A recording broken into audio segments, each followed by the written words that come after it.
Assalamualaikum warahmatullahi wabarakatuh.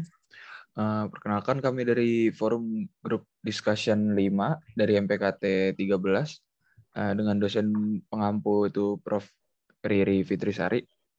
Kali ini kami akan menjelaskan mengenai PKM yang akan kami bawakan, yaitu PKM Pengabdian Masyarakat dengan topik itu EduFun, platform bermain dan belajar untuk anak.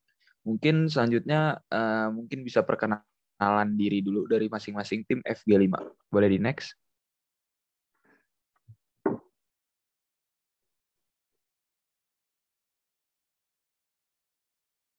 Oke, mungkin dari pertama saya, perkenalkan nama saya Muhammad Rahan Aditya Putra dari Departemen Teknik Mesin dengan NPM 21066499990. Boleh dilanjut?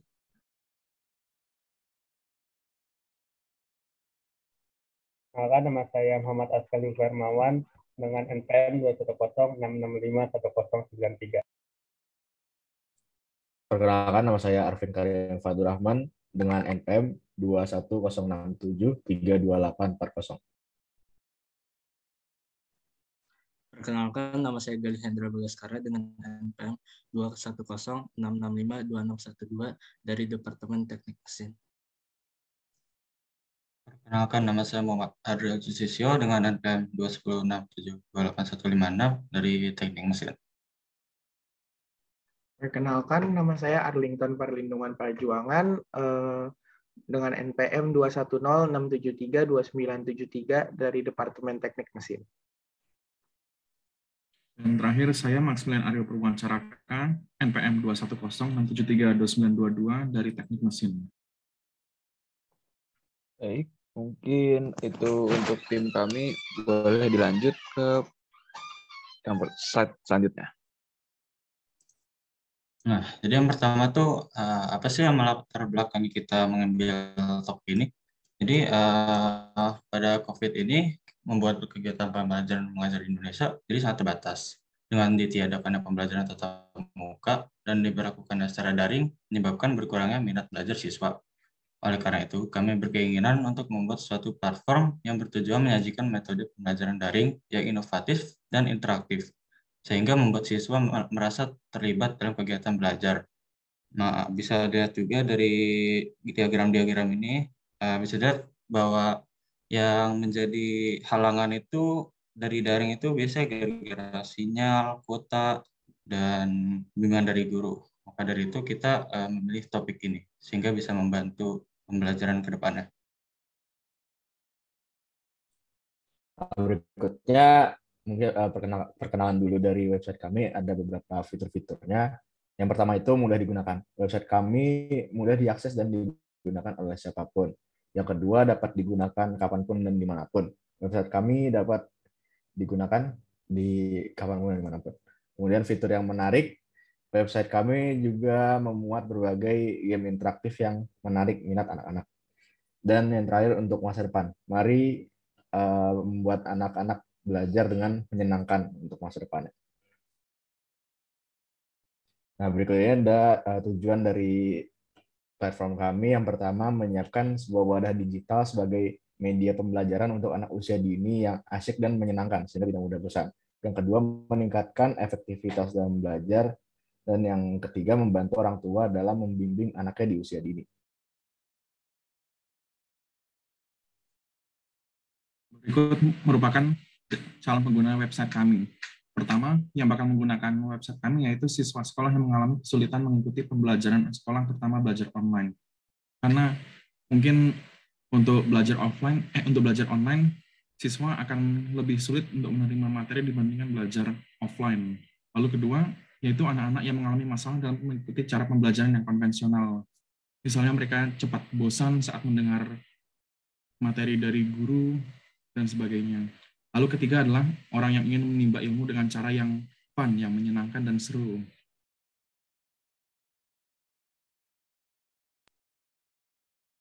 Lalu selanjutnya ada kelebihan dari website kami. Nah, pertama website kami ini kami buat dengan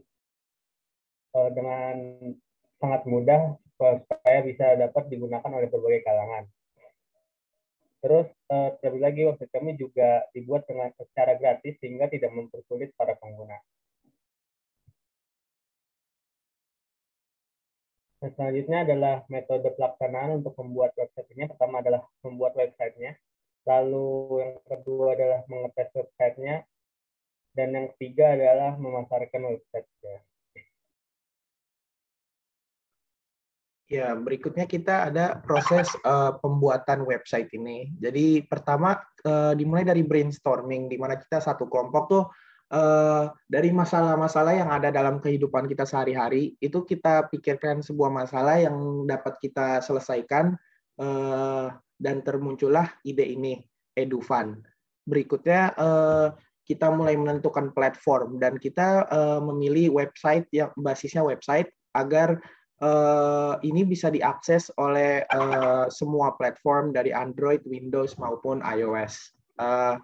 Habis itu setelah kita udah memilih platform yang sesuai, kita lanjut untuk membuat tema, konsep, desain, dan nama domain untuk website kami. Dan terakhir itu kita ada tools-tools yang digunakan dalam pembuatan website kami ini berupa Python dan HTML.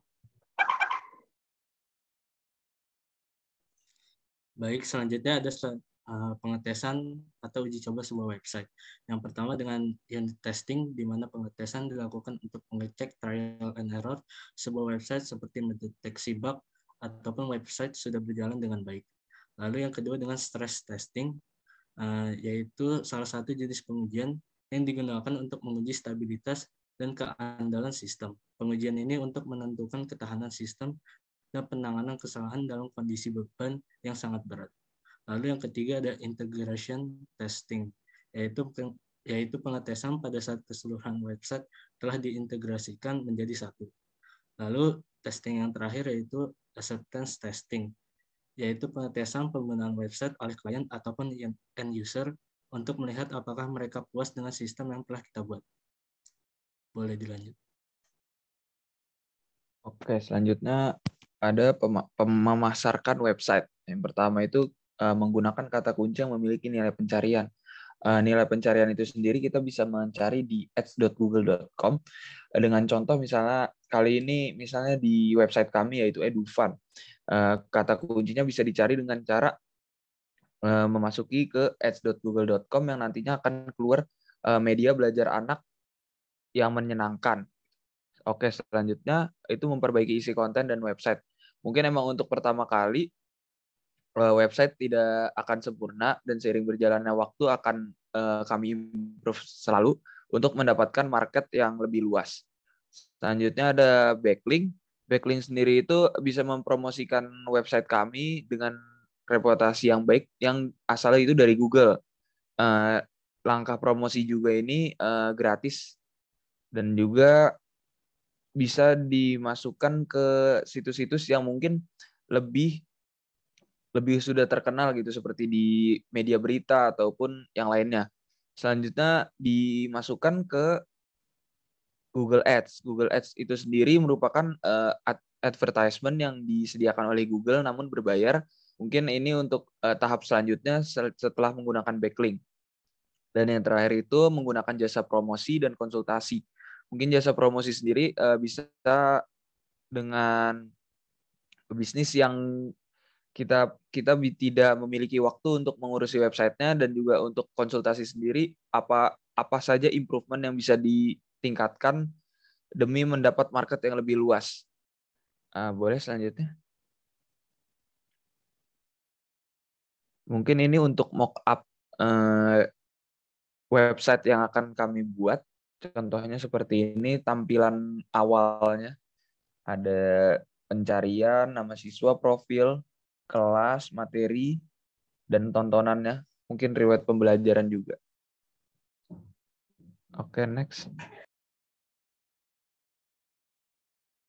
Oke, mungkin sekian dari presentasi PKM dari Fokus Group Discussion 5 dari MPKT 13. Sebelumnya ingin mengucapkan terima kasih dan mohon maaf jika ada kesalahan dalam penyampaian. Selamat malam.